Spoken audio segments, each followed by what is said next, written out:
Hello नमस्कार साथियों, कैसे हैं आप सब। आशा विश्वास पूरी उम्मीद है मस्त होंगे, स्वस्थ होंगे, जहाँ पे भी होंगे अपनी पढ़ाई को निरंतर कर रहे होंगे। तुम्हें कसम है अपने घर के हालात की, जवाब दो उन्हें जो बोल रहे हैं बिना बात की। चाहे गंवानी पड़े नींदें सारी रात की, क्योंकि हर जगह बात चल रही है आपके औकात की, क्योंकि हर जगह बात चल रही है आपके औकात की। आपसे अगर कोई कुछ कहता है, कोई आपसे नेगेटिव चीज़ें बोलता है, तो आपको उसको जवाब नहीं देना है, बल्कि अपने कर्मों के द्वारा, अपने कार्यों के द्वारा, अपने डीड्स के द्वारा, आप जो मेहनत कर रहे हैं उसके द्वारा उसे ऐसा जवाब देना है कि वो दोबारा से आपके बारे में कुछ ना कहे। इसलिए आपको मेहनत करनी है, अपने कामों के द्वारा उसको जवाब देना है। हमेशा एक पॉजिटिव डायरेक्शन में सोचना है, हमेशा एक पॉजिटिव डायरेक्शन में काम करना है, तब जाके आपकी बहुत अच्छी चीज़ें हो जाएंगी। चलिए, आज हम जो डिस्कस कर रहे हैं कक्षा 12 का एक विशेष अच्छा टॉपिक है हमारे पास, जिसका नाम है प्रिज्म। प्रिज्म से रिलेटेड आज बातें करेंगे। प्रिज्म से रिलेटेड जो हमारे पास एक डेरिवेशन होता है, प्रिज्म के पदार्थ के अपवर्तनांक का फार्मूला निकालना स्नेल के नियम से, उसको हम डिस्कस करेंगे बहुत अच्छे से। कई बार एग्ज़ाम में पूछा गया है और इस पे बेस्ड न्यूमेरिकल भी कुछ आते हैं, तो उसको हमें अच्छे से देखना है। चलिए बात करेंगे सबसे पहले प्रिज्म से कैसे अपवर्तन होता है। जिस तरीके से हमने कल आपको बताया था कि जो प्रिज्म होता है, जो आपका अपवर्तन की घटना होती है, वो होती है जब कोई प्रकाश की किरण एक माध्यम से दूसरे माध्यम में जाती है, तो प्रकाश का क्या होता है बेटा, अपवर्तन होता है। अब हमारे पास जो प्रिज्म है उसमें भी अपवर्तन की घटना होगी, लेकिन उसमें कुछ विशेष प्रकार की अपवर्तन की घटना होती है, उसको हम आज समझेंगे। सबसे पहले प्रिज्म क्या होता है, आपने प्रिज्म देखा होगा। प्रिज्म एक प्रकार का हमारे पास समांगी पारदर्शी माध्यम होता है, कांच का बना हुआ एक समांगी पारदर्शी माध्यम होता है, जो विशेष कोणों पर आधारित उनकी जो भुजाएं होती हैं उस पर झुका हुआ होता है। उसका एक हम सामने का मुख्य परिच्छेद लेके चलेंगे, जो कि एक त्रिभुजाकार होता है। कैसा होता है बेटा, त्रिभुजाकार होता है। हमारे पास अभी है नहीं ऑलरेडी, लेकिन हम आपको दिखा देंगे। इस टाइप से कोई कांच का कांच होगी। ये अपने पास एक लेंस है। ये लेंस कौन सा है आप बता सकते हैं। ये लेंस आपके पास जो है वो आपके पास देखो, ये यहाँ पर जो किनारे हैं उसकी ये पतला है और बीच में कैसा है बेटा, मोटा है। किनारे पतले हैं और बीच में मोटा है, तो इस तरीके का जो लेंस होता है उसको हम लोग बोलते हैं कौन सा, उत्तल लेंस। तो ये उत्तल लेंस है। इसी तरीके के कांच का बना हुआ एक समांग पारदर्शी माध्यम होता है। जो प्रिज्म होता है वो समांग पारदर्शी माध्यम होता है और विशेष कोण पर वो झुका हुआ रखा होता है। ठीक है बेटा, तो यहाँ पर जो हम डायग्राम बनाएंगे प्रिज्म का, वो एक त्रिभुज जैसी आकृति बनाएंगे। उसका एक कोई मुख्य परिच्छेद हम ले लेते हैं, जिसको हम लोग एक मुख्य परिच्छेद लेके चलते हैं। तो मुख्य परिच्छेद सामने से हम उसको काट के बनाते हैं। तो जब भी हम प्रिज्म की बात करेंगे तो प्रिज्म को हम कुछ इस तरीके से यहाँ पे बना रहे हैं आपके सामने। ये लीजिए, हमारे सामने एक प्रिज्म है। ये रहा आपके सामने एक प्रिज्म का कोई एक मुख्य परिच्छेद, ये ठीक है। तो इसमें हमारे पास बेसिकली अभी 3 पृष्ठ दिख रहे हैं। बेसिकली हमारे पास कितने पृष्ठ हैं, अभी 3 पृष्ठ दिख रहे हैं। एक आपका पृष्ठ ये बी, ए बी एक पृष्ठ हो गया, और यहाँ पे हम सी लिख दे रहे हैं। तो एक पृष्ठ हो गया आपका ए बी, एक पृष्ठ हो गया आपका ए सी, और तीसरा पृष्ठ हो गया आपके पास ए सी। तो इस तरीके से जो प्रिज्म की आकृति है वो आपके सामने दिख रही है। ठीक है बेटा, अब हमारे पास क्या होता है वो समझने का प्रयास करेंगे। प्रिज्म से हमें अपवर्तन की घटना करानी है, तो हमने आपको प्रिज्म के बारे में बताया है कि प्रिज्म एक पारदर्शी समांग माध्यम होता है, जो किसी विशेष कोणों पर अपनी जो भुजाएं हैं या जो आपकी कोरें हैं या जो पृष्ठ हैं उन पे झुका हुआ रखा होता है, तथा एक उसका जो मुख्य परिच्छेद है उसका हमने भाग आपके सामने लेके रखा है। तो अब उसमें देखेंगे क्या कहानी होती है, कौन कौन से पृष्ठ क्या क्या कहलाते हैं। सबसे पहले हम आपको प्रिज्म से अपवर्तन की घटना करा रहे हैं। तो हमें ये पता है कि बेटा ये कांच का बना हुआ है, तो अंदर का माध्यम हो गया बेटा कांच। क्या हो गया, कांच हो गया अंदर। अंदर जब कांच हो जाएगा, बाहर तो पता है आपको क्या है बेटा, वायु है। बाहर क्या है, वायु है। ये भी बाहर क्या हो गई, वायु हो गई। अंदर क्या है आपके पास, कांच है। तो कांच का मतलब है ये सघन माध्यम है, ये विरल है, ये सघन है, ये विरल है। तो हमारे पास जब प्रिज्म की अपवर्तन की घटना जब हम कराते हैं, तो अपवर्तन की घटना कराने के लिए प्रिज्म से हमें ये देखना होता है कि अपवर्तन की घटना कराने पर हमारे पास 2 बार अपवर्तन होता है। यहाँ से कितनी बार होता है, 2 बार। एक पृष्ठ ये रहा कांच का, तो यहाँ से अपवर्तन होगा। दूसरा पृष्ठ ये रहा तो यहाँ से अपवर्तन होगा। तो सबसे पहले हम क्या करते हैं, अपवर्तन की घटना कराने के लिए हम नॉर्मल खींच लेते हैं, यानी कि अभिलंब। तो हम इस वाली भुजा पर सबसे पहला काम करेंगे कि एक नॉर्मल खींच लेंगे, एक अभिलंब खींच लेंगे। तो ये लीजिए, हम यहाँ पर एक नॉर्मल खींच ले रहे हैं आपके सामने, ये रहा। ठीक है, और इसी तरीके से इस वाले पृष्ठ पर भी हम क्या खींच ले रहे हैं, एक नॉर्मल खींच ले रहे हैं बेटा। ये लीजिए, दो नॉर्मल हमने खींच लिए, एक इस वाले पृष्ठ पर जिसका नाम लिख दे रहे हैं एन एम, और एक यहाँ पे नॉर्मल खींचा है हमने एन डैश और एम। ठीक है, दो नॉर्मल हमने आपके सामने खींच लिए हैं।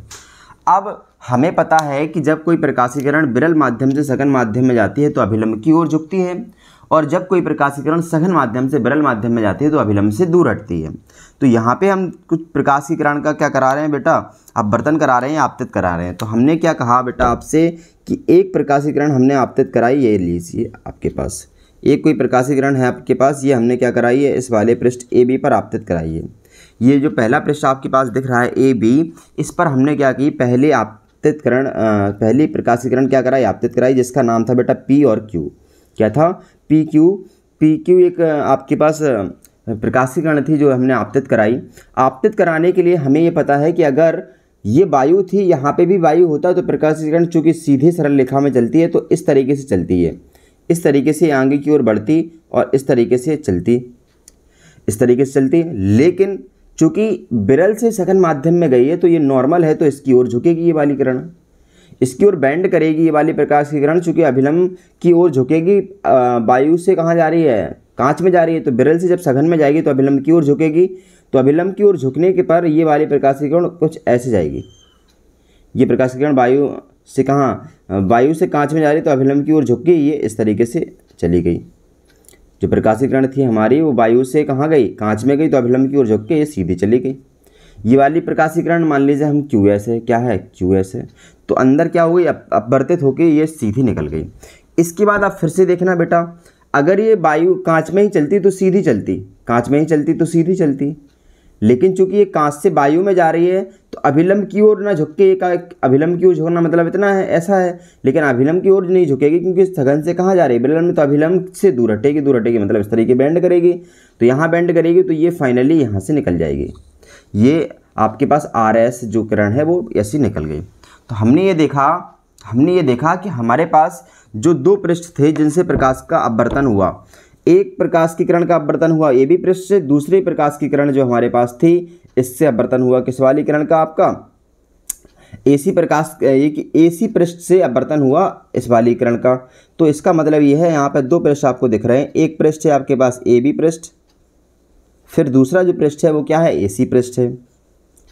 एक पृष्ठ और आपको नीचे दिख रहा है, एक पृष्ठ और आपको नीचे दिख रहा है बीसी पृष्ठ। ठीक है, इनके कुछ नाम हैं, इनको हम लिख लेते हैं। जिन पृष्ठों से अपवर्तन की घटना हुई है, जिन पृष्ठों से अपवर्तन की घटना हुई है उन पृष्ठों को हम बेटा कहते हैं आपका अपवर्तक पृष्ठ। क्या कहते हैं, अपवर्तक पृष्ठ। तो ये दोनों जो आपके हैं वो दोनों अपवर्तक पृष्ठ हैं। क्या हैं, अपवर्तक पृष्ठ। क्या है बेटा, अपवर्तक पृष्ठ हैं।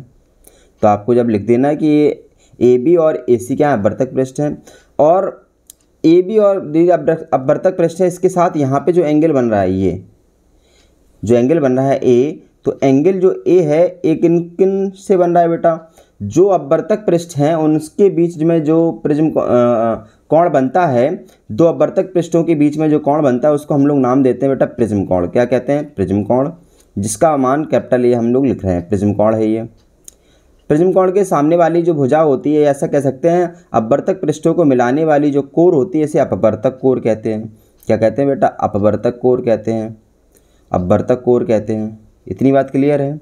हाँ सर, इतनी बात क्लियर है। अब हमने क्या किया है, इस डायग्राम को बहुत अच्छे समझेंगे, क्योंकि डायग्राम अगर आपने समझ लिया तो आपका आधा काम बन जाएगा। यदि आपने डायग्राम समझ लिया है तो आपका आधा काम हो जाएगा। यहाँ पे प्रिज्म कोण दिख नहीं रहा तो हम एक बार और अच्छे से लिखेंगे आपके सामने। ये आपका प्रिज्म कोण हो गया। कौन सा कोण हो गया बेटा, आपका प्रिज्म कोण हो गया, प्रिज्म कोण। ठीक है, चलिए और हम लिख रहे हैं बेटा, यहाँ देखिए। अब हमें ये पता है कि आपतित किरण और अभिलंब के बीच में जो कोण बनता है वो क्या कहलाता है बेटा, आपका आपतन कोण कहलाता है। तो ये मान लीजिए हमने आपतन कोण क्या है, आई है। अपवर्तित किरण और अभिलंब के बीच में जो कोण बनता है वो अपवर्तन कोण आर हो गया। ये वाला कोण हम लेके चल रहे हैं कि ये आर डैश है। क्या है बेटा, आर डैश। और ये जो किरण आपकी निर्गत हुई है इसको हम लोग ई मान ले रहे हैं। क्या मान ले रहे हैं बेटा, ई कोण मान ले रहे हैं। ये आपका ई कोण हो गया। ठीक है, चलिए अब हम कुछ और बातें लिख रहे हैं यहाँ पे, उसको भी आप देखते जाइए। सबसे पहले हमने क्या, इतनी चीज़ें बातें समझ में आ गई। इसके बाद जो नेक्स्ट बात है वो ये है कि हमारे पास जो पी क्यू है पी क्यू है वो क्या है बेटा आपके पास आपतित किरण है। पी क्यू क्या है आपतित किरण, आपतित किरण, ठीक है। और क्यू एस क्या है आपके पास, क्यू एस क्या है अपवर्तित किरण है। अपवर्तनी घटना हुई तो अपवर्तित किरण हो गई, अपवर्तित किरण हो गई, ठीक है। और एस आर जो है आपके पास एस आर, इसको हम लोग बोलते हैं बेटा निर्गत किरण। क्या कहते हैं, निर्गत किरण कहते हैं, क्योंकि बाहर निकल रही है तो इसको हम क्या कहेंगे बेटा निर्गत किरण कहेंगे। आई क्या है बेटा आपके पास, आई आपके पास है आपतन कोण। क्या है बेटा आपतन कोण। आपतित किरण और अभिलंब के बीच में जो कोण बना है तो उसको आपतन कोण कहते हैं, आपतन कोण हो गया। आर क्या है बेटा आपके पास अपवर्तन कोण है, अपवर्तन कोण है, अपवर्तन कोण है। और ई क्या है बेटा आपके पास, ई क्या है आपके पास निर्गत कोण है। क्या है बेटा निर्गत कोण है, निर्गत कोण है। अब पी क्यू जो है आपके पास लाइन, पी क्यू जो लाइन है वो आपतित किरण हो गई और ये हो गया। और एन एम क्या है, एन एम पहले पृष्ठ का अभिलंब है और एन डैश एम क्या है दूसरे पृष्ठ का अभिलंब है, ठीक है। इतनी बात आपको समझ में आ गई होगी। अब हम थोड़ा सा वर्क कर रहे हैं, वो आप देखिए कि हम क्या वर्क कर आने वाले क्या करने वाले हैं आगे। आगे हम ये कर रहे हैं बेटा, आगे हम ये कर रहे हैं तो आपको ये पता है कि इस पृष्ठ पर ये नॉर्मल है तो ये वाला जो कोण है वो 90 डिग्री बना होगा। तो हम यहाँ पे एक एंगल और बना रहे हैं, वो क्या है। सबसे पहले हम यहाँ देखते हैं इतनी बातें समझ में आ गया आपको। हम एक नाम लिख रहे हैं बेटा यहाँ पे विचलन कोण। क्या लिख रहे हैं, विचलन कोण, विचलन कोण, विचलन कोण नाम लिख रहे हैं। क्या होता है विचलन कोण, क्या होता है उसको समझते हैं। जब हम आपतित किरण को आगे बढ़ाते हैं, ये आपतित किरण है पी क्यू, इसको जब आप आगे की ओर बढ़ाएंगे, आगे की ओर बढ़ाते हैं आपतित किरण को क्या करते हैं बेटा आगे की ओर। जो अपवर्तित निर्गत किरण है एस आर, इसको आप अगर पीछे की ओर बढ़ाएंगे, इसको क्या करेंगे बेटा पीछे की ओर बढ़ाएंगे तो इनके बीच में एक एंगल बन रहा है, ये लीजिए, इसको डेल्टा बोलते हैं। क्या कहते हैं बेटा डेल्टा। तो आपतित किरण को आगे और निर्गत किरण को पीछे बढ़ाने पर, आपतित किरण को कहाँ बढ़ाने पर बेटा आगे, आपतित किरण, आपतित, आपतित किरण को आगे की ओर, आपतित किरण को आगे की ओर और निर्गत किरण को पीछे की ओर, और निर्गत किरण को पीछे की ओर बढ़ाने पर, पीछे की ओर बढ़ाने पर जो कोण बनता है, जो कोण बनता है उसे विचलन कोण कहते हैं, उसे विचलन कोण कहते हैं, उसे विचलन कोण कहते हैं, ठीक है बेटा। उसे क्या कहते हैं विचलन कोण कहते हैं। सिग्मा से या डेल्टा से प्रदर्शित करते हैं। किससे प्रदर्शित करते हैं, डेल्टा से प्रदर्शित करते हैं, प्रदर्शित करते हैं। किससे प्रदर्शित करते हैं बेटा डेल्टा से। ये तो हो गया आपके पास डेल्टा की बात। लेकिन एक कोण और आता है आपके सामने, वो क्या है, इसके बाद एक नाम आता है बेटा अल्पतम विचलन कोण, मिनिमम डेविएशन एंगल। अल्पतम, अल्पतम विचलन कोण, कौन सा कोण बेटा अल्पतम विचलन कोण। अल्पतम विचलन कोण क्या होता है इसको समझेंगे। यदि आप आपतन कोण का मान बढ़ाते जाएं, क्या हो आपतन कोण मतलब ये आई का मान आप जब इंक्रीज करते जाएंगे तो जो आपका विचलन कोण है वो धीरे धीरे घटता जाता है। आपतन कोण का मान अगर आप बढ़ाते जाएंगे तो जो आपका विचलन कोण है वो धीरे धीरे क्या होता है घटता जाता है। तो एक कंडीशन ऐसी आती है जब उस कोण का मान क्या हो जाता है बेटा न्यूनतम हो जाता है, और जब आपतन कोण का मान और ज़्यादा आप बढ़ाते हैं तो फिर से जो विचलन कोण है उसका मान क्या होने लगता है, बढ़ने लगता है। तो यानी कि आप डेल्टा को, डेल्टा मतलब विचलन कोण, विचलन कोण ही क्या बन जाता है बेटा अल्पतम विचलन कोण बन जाता है, सिग्मा डेल्टा मिनिमम बन जाता है। कब, डेल्टा को डेल्टा एम कहते हैं या विचलन कोण को अल्पतम विचलन कोण कहते हैं जब आपतन कोण का मान बढ़ाते बढ़ाते सबसे कम स्थिति आ जाए कौन से वाले एंगल की, आपकी डेल्टा एम वाले एंगल की। यदि आपतन कोण का मान बढ़ाते जाएं एक स्थिति ऐसी प्राप्त होती है, यहाँ लिख ले रहे, यदि आपतन कोण का मान, यदि आपतन कोण का मान बढ़ाते जाएं तो एक ऐसी स्थिति बनती है, तो एक ऐसी स्थिति प्राप्त होती है, तो एक ऐसी स्थिति प्राप्त होती है, तो एक ऐसी स्थिति प्राप्त होती है कि डेल्टा का मान यानी विचलन कोण का मान, डेल्टा का मान मिनिमम हो जाता है। क्या हो जाता है बेटा? मिनिमम। मिनिमम मतलब न्यूनतम हो जाता है। कैसा हो जाता है? न्यूनतम हो जाता है। न्यूनतम हो जाता है, न्यूनतम हो जाता है। तब इस कोण को, तब इस विचलन कोण को, तब इस विचलन कोण को न्यूनतम विचलन कोण कहते हैं। क्या कहते हैं बेटा? न्यूनतम विचलन कोण कहते हैं। न्यूनतम विचलन कोण कहते हैं। इसे डेल्टा एम से प्रदर्शित करते हैं, डेल्टा एम से प्रदर्शित करते हैं। ठीक है। ये कब कंडीशन है बेटा? जब डेल्टा का मान आपके आई का मान क्या करते जाएं? इंक्रीज करते जाएं। यदि आपतन कोण का मान बढ़ाते जाएं तो एक ऐसी स्थिति प्राप्त होती है जब डेल्टा का मान न्यूनतम हो जाता है। इस विचलन कोण को इस न्यूनतम विचलन कोण, इस विचलन कोण को न्यूनतम विचलन कोण कहते हैं, जिसे डेल्टा एम से प्रदर्शित करते हैं। ठीक है बेटा। ये दोनों आप स्क्रीनशॉट ले लीजिए। ये कभी कभी डेरिवेशन आपके पास एक नंबर में कभी कभी आपसे पूछे जाते हैं। ठीक है। फिर आगे हम डेरिवेशन स्टार्ट करते हैं। फिर हम डेरिवेशन स्टार्ट करते हैं इसका। चलिए हटा दें बेटा। चलिए ये डेरिवेशन करने के लिए हमारे पास बेसिकली कॉन्सेप्ट कुछ हैं, उनको हम समझा रहे हैं आपको। कक्षा 9th में आपने जो कॉन्सेप्ट पढ़े हैं उन्हीं कॉन्सेप्ट पर आधारित कुछ क्वेश्चंस हैं आपके पास। वो क्या है इसको समझते हैं। आपने ये पढ़ा है बेटा, आपने ये पढ़ा है जब दो रेखाएं एक दूसरे को कट करती हैं तो इनके बीच में जो एंगल होते हैं ये वाले, ये और ये, अगर ये 60 डिग्री है तो निश्चित ही ये वाला भी कितना होता है? 60 डिग्री। यानी कि आपके पास शीर्षाभिमुख कोण जो आमने के कोण होते हैं वो कैसे होते हैं बेटा? बराबर होते हैं। पहला कॉन्सेप्ट ये है कि शीर्षाभिमुख कोण कैसे होते हैं? बराबर होते हैं, जो इसमें यूज होगा। दूसरा कॉन्सेप्ट इसमें यूज होगा बेटा कि त्रिभुज के जो 3 कोण होते हैं अंदर के, ये इनके कोणों का योग 180 होता है। त्रिभुज के तीनों अंतः कोणों का योग कितना होता है? 180 होता है। इसके साथ दूसरा कॉन्सेप्ट यहाँ पे यूज होगा कि अगर किसी त्रिभुज के बाहर का जो कोण है ये वाला, अगर ए बी सी लिखा हो और ये डी हो, तो जो एंगल डी होता है वो ए प्लस बी के बराबर होता है। यानी कि बाहर का कोण अंदर के दो विपरीत कोणों के योग के बराबर होता है। अंदर का जो बाहर का जो त्रिभुज का कोण होता है यानी बहिष्ठ कोण, वो अंदर के दो अंतः कोणों के योग के बराबर होता है। तीसरा कॉन्सेप्ट यूज करेंगे यहाँ पे चतुर्भुज का। चतुर्भुज का ये जो 4 एंगल होते हैं, चतुर्भुज के जो 4 एंगल होते हैं ए बी सी डी, इनके चारों का जो योग होता है ए प्लस सी प्लस डी बराबर 360 डिग्री होता है बेटा, 360 डिग्री होता है। तो ये 3 कॉन्सेप्ट हम यहाँ पे यूज करने वाले हैं। 3 कॉन्सेप्ट है हम यहाँ पे यूज करने वाले हैं।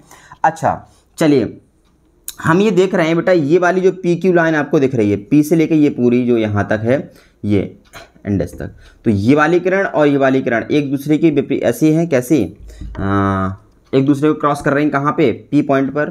तो ये जो आई एंगल है वो क्या पूरा क्या कहलाएगा बेटा? ये वाला पूरा आई के बराबर होगा कि नहीं होगा? तो हम इतना एंगल निकालना चाह रहे हैं अगर इतना, तो इतना एंगल कितना आएगा? तो आप कहेंगे सर ऐसा है, ये हमारे पास कुछ कहानी ऐसी है कि ये एंगल आपके पास आई है और ये एंगल आपके पास आर है। अगर ये पूरे एंगल की बात होती तो ये आप आई लिखते कि नहीं लिखते? तो अगर आपको इसका इतना निकालना है तो आई में से आप आर हटा दो तो ये आपको इनके पास निकल के आ जाएगा। तो जो एंगल है वो क्या हो जाएगा? आई माइनस आर हो जाएगा। इधर हो जाएगा कि नहीं? हाँ हो जाएगा। इसी तरीके से ये वाला पूरा एंगल क्या होगा बेटा? तो आप कहेंगे सर ये ई है तो ये पूरा कितना होगा? यहाँ से यहाँ तक ई होगा। तो ये कितना बचेगा इतना वाला? तो आप कहेंगे सर ई में से क्या घटा दो? ई में से आप माइनस कर दो आर डैश को, तो ये वाला एंगल निकल के आ जाएगा। इतनी बात समझ में आ गई आपको? हाँ सर आ गई। चलो तो फिर आगे चलते हैं और अपना कॉन्सेप्ट लगाते हैं। आगे चलते हैं और कॉन्सेप्ट लगाते हैं। सबसे पहले हम क्या कर रहे हैं वो समझने का आप प्रयास करिए। सबसे पहले हम लगा रहे हैं बेटा एक चतुर्भुज। क्या लगा रहे हैं? चतुर्भुज लेके चल रहे हैं आप।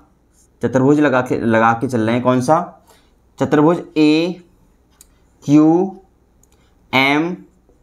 AQMS में, चतुर्भुज AQMS में, ठीक है। कौन कौन से एंगल है बेटा? एंगल ए है प्लस एंगल आपके पास Q है प्लस एंगल आपके पास M है प्लस एंगल आपके पास S है, बराबर 360 डिग्री होगा। बोलो होगा कि नहीं होगा? बिल्कुल होगा सर। एंगल ए की वैल्यू हमने कहा है प्रिज्म कोण है ए है। एंगल क्यू की वैल्यू, क्यू बोले तो ये वाला जो एंगल बन रहा है ये, तो आपको पता है ये वाली लाइन इस वाले पृष्ठ पर क्या है? इस वाले पृष्ठ पर परपेंडिकुलर है, तो ये 90 डिग्री बना रही होगी। ये वाली लाइन इस पर कैसी है बेटा? परपेंडिकुलर है, तो ये 90 डिग्री बना रही होगी। ये MN जो है वो इस वाले पृष्ठ पर क्या है? अभिलंब है। तो अभिलंब होने का मतलब है ये पूरा एंगल क्या बन रहा होगा बेटा? 90। इसका मतलब है क्यू की वैल्यू क्या रही होगी? 90 रही होगी। एंगल M को M लिखा रह रहा है बेटा, ठीक है। इसके बाद एंगल जो आपका S है उसको भी क्या लिख ले रहे हैं बेटा? 90 लिख ले रहे हैं। 90 बराबर क्या हो जाएगा बेटा? आपके पास 360 हो जाएगा। हो जाएगा कि नहीं? हो जाएगा सर। आगे चलते हैं। A plus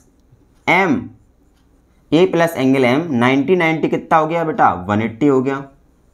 is equal to कितना हो जाएगा? 360 हो जाएगा। चलिए और आगे बढ़ते हैं, तो angle A plus delta M is equal to क्या हो जाएगा? आप इसको वहाँ ट्रांसफर करेंगे तो 360 प्लस वाला माइनस में हो जाएगा। इसके बाद A प्लस डेल्टा M की जो वैल्यू है वो आ जाएगी आपके पास 180 डिग्री। कितनी आ जाएगी बेटा?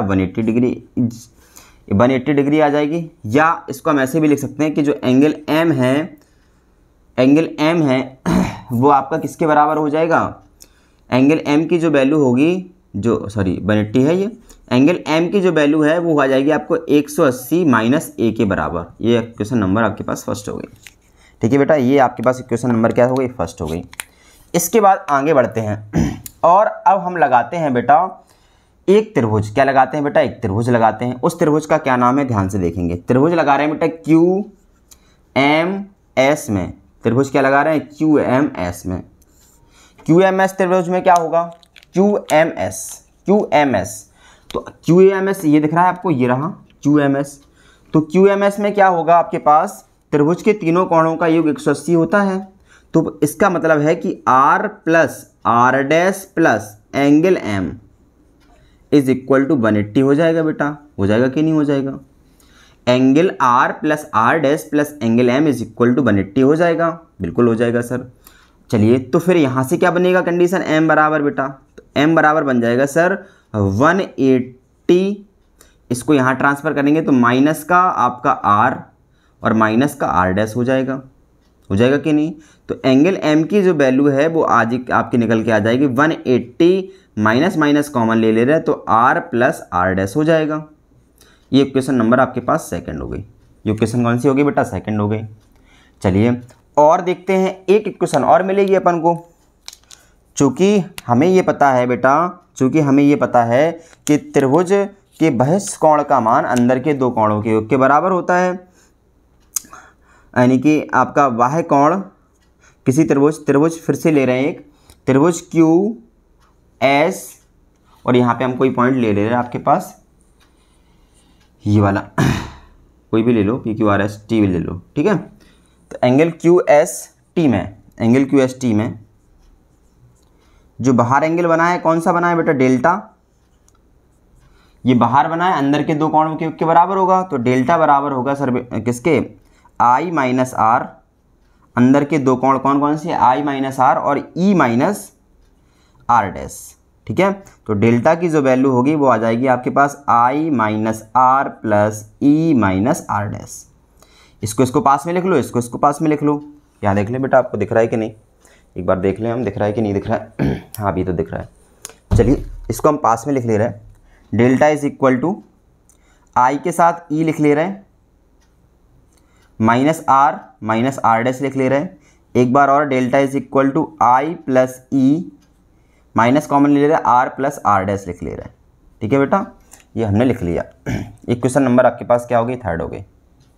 ये इक्वेशन नंबर क्या हो गई? थर्ड हो गई। चलिए आगे बढ़ते हैं और कुछ प्रोसेस करते हैं। चलिए प्रोसेस क्या है वो समझते हैं। प्रोसेस ये है बेटा, फर्स्ट और सेकंड समीकरण को आप देखिए एक बार गौर से। फर्स्ट और सेकंड समीकरण जब आप देखेंगे तो ये LHS में M एंगल है, LHS में M है। तो जब LHS बराबर है तो इनकी RHS आप बराबर कर सकते हैं, बिल्कुल कर सकते हैं सर।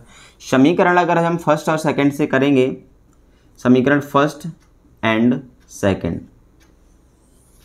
समीकरण फर्स्ट और सेकंड से क्या हो जाएगा आपके पास, समीकरण फर्स्ट और सेकंड से हो जाएगा सर, यहाँ क्या रहा 180 माइनस ए बराबर होगा 180 minus R plus R dash, हो जाएगा सर।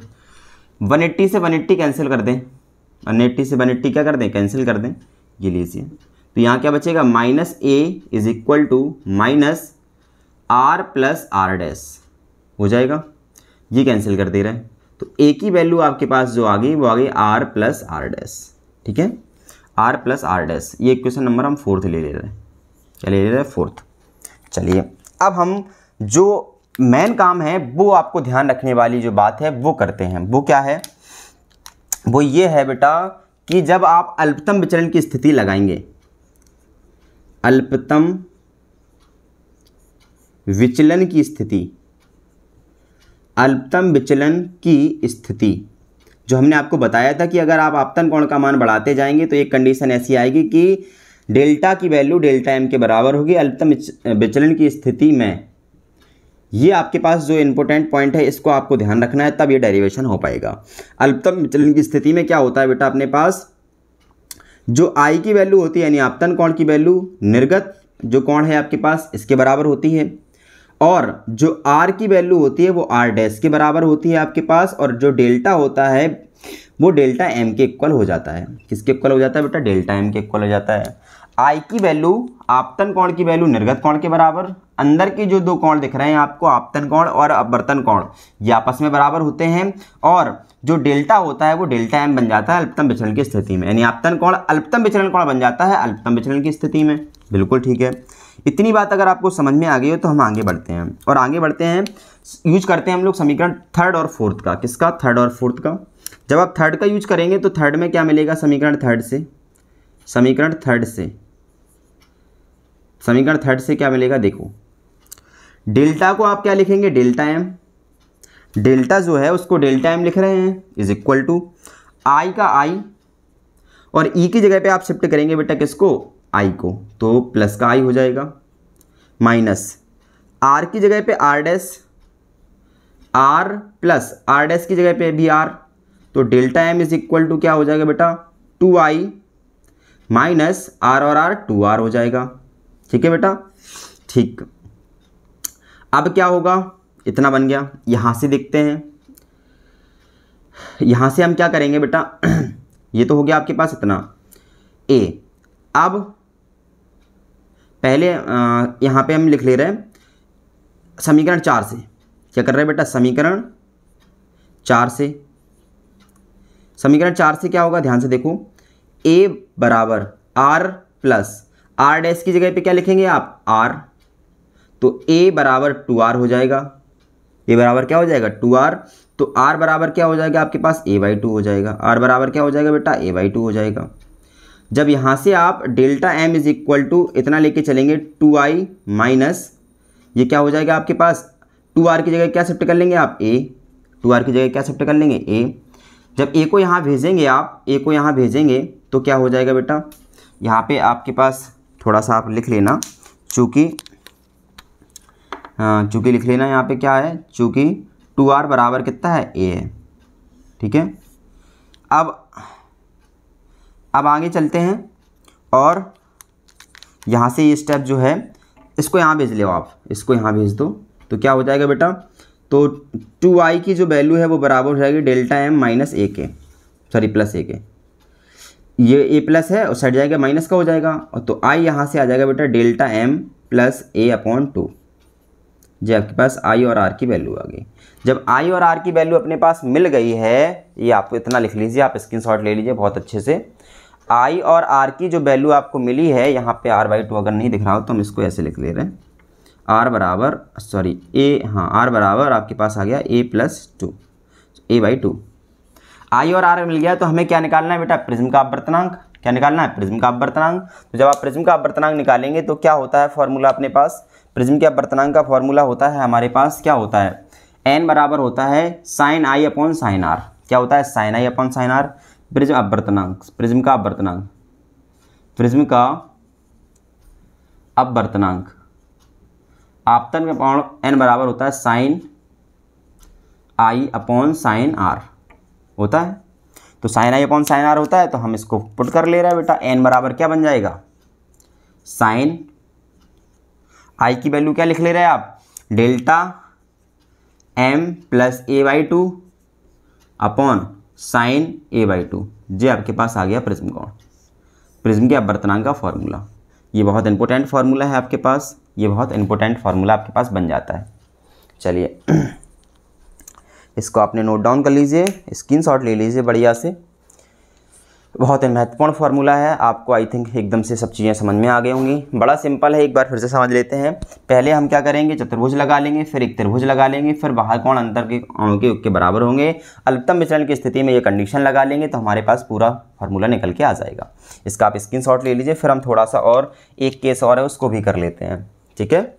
चलिए हाँ, अगर वीडियो अच्छा लग रहा है आपको तो आप चैनल को सब्सक्राइब कीजिए, दोस्तों के साथ इसको शेयर कीजिए ताकि उन लोगों की भी मदद हो सके।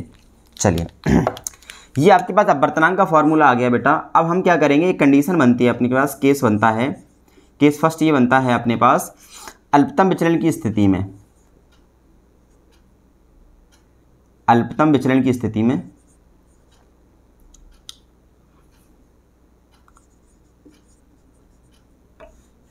ऐसा करते हैं, ऐसा करते हैं सॉरी, केस जो फर्स्ट है वो ये है कि यदि प्रिज्म कोण बहुत छोटा हो, प्रिज्म कोण कैसा हो, बहुत छोटा हो, प्रिज्म कोण यदि प्रिज्म कोण ए बहुत छोटा हो या पतला प्रिज्म या पतले प्रिज्म के लिए, किसके लिए बेटा, पतले प्रिज्म के लिए, पतले प्रिज्म के लिए, पतले प्रिज्म के लिए, यानी ए बहुत छोटा हो जाएगा जब आपके पास जो ए की वैल्यू बहुत छोटी है तो जो आपके पास साइन आई की वैल्यू आएगी बेटा वो लगभग आई के बराबर आती है, और जो साइन आर की वैल्यू होती है बेटा वो लगभग आर के बराबर होती है। साइन आर की जो वैल्यू होती है वो लगभग बराबर होती है आर के, ठीक है।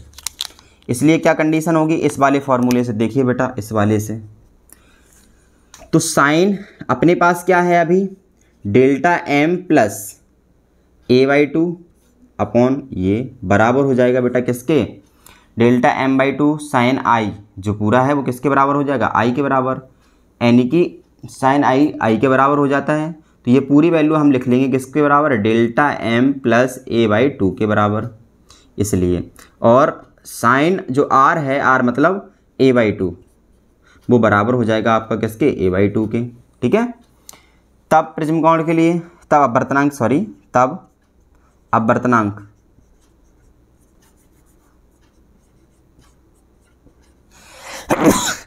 सॉरी, तब प्रिज्म का अपवर्तनांक, पतले प्रिज्म के लिए जो अपवर्तनांक है वो क्या निकल के आएगा वो देखते हैं। सॉरी, एन बराबर sine A plus delta M by two की जगह पे क्या पुट करेंगे आप, ये delta M plus A by two upon, और साइन ए बाई टू की जगह पे क्या पुट करेंगे, ए बाई टू, इसका इधर और इसका इधर मल्टीप्लाई करेंगे तो एन बराबर क्या बन जाएगा बेटा आपके पास, दो का ऊपर मल्टीप्लाई करेंगे, दो डेल्टा एम प्लस ए अपॉन टू इंटू ए हो जाएगा, दो से दो कट जाएगा, दो से दो क्या हो जाएगा, कैंसिल हो जाएगा। तो यहाँ से जो अपने पास फॉर्मूला बनेगा, एन ए क्रॉस मल्टीप्लाई करा रहे हैं डेल्टा एम प्लस ए, क्या हो जाएगा आगे, ए को यहाँ ट्रांसफ़र कर दो, ए को जब आप ट्रांसफ़र करेंगे तो ये वाली जो लाइन है वो यहाँ लिख रहे हैं, तो अपने पास आ जाएगा delta M is equal to N A minus A, यहाँ से ये कॉमन ले रहे हैं तो delta M is equal to N bracket sorry A common ले रहे हैं, ए एन माइनस 1। ये फार्मूला अपने पास होता है अल्पतम विचलन, सॉरी पतले प्रिज्म के लिए, पतले प्रिज्म के लिए, पतले प्रिज्म के लिए। ये भी इंपॉर्टेंट फार्मूला है बेटा। चलिए, ये आपके पास इतना समझ में आ गया होगा आपको, आई थिंक। ठीक है, ये अपनी बात आपको समझ में आई होगी एकदम बढ़िया से। तो ये प्रिज्म का पूरा आपके पास कॉन्सेप्ट था। ये आपका प्रिज्म आपका इतना ख़त्म होता है। अगर वीडियो पूरा अच्छा लगता है तो चैनल को सब्सक्राइब कीजिए, बेल आइकन का बटन दबाइए, रेगुलर बेस पे वीडियो देखते रहिए। आप निश्चित ही आप बहुत अच्छा कर पाएंगे यदि अपने अभी से आप स्ट्रेटजी को बना लेते हैं। Thank you so much, all the best. छोटे बच्चों से प्यार कीजिए, बड़े लोगों का सम्मान कीजिए, अपना व्यक्तित्व इस तरीके से विकसित कीजिए कि लोग आपके साथ रहना पसंद करें। Thank you so much, all the best.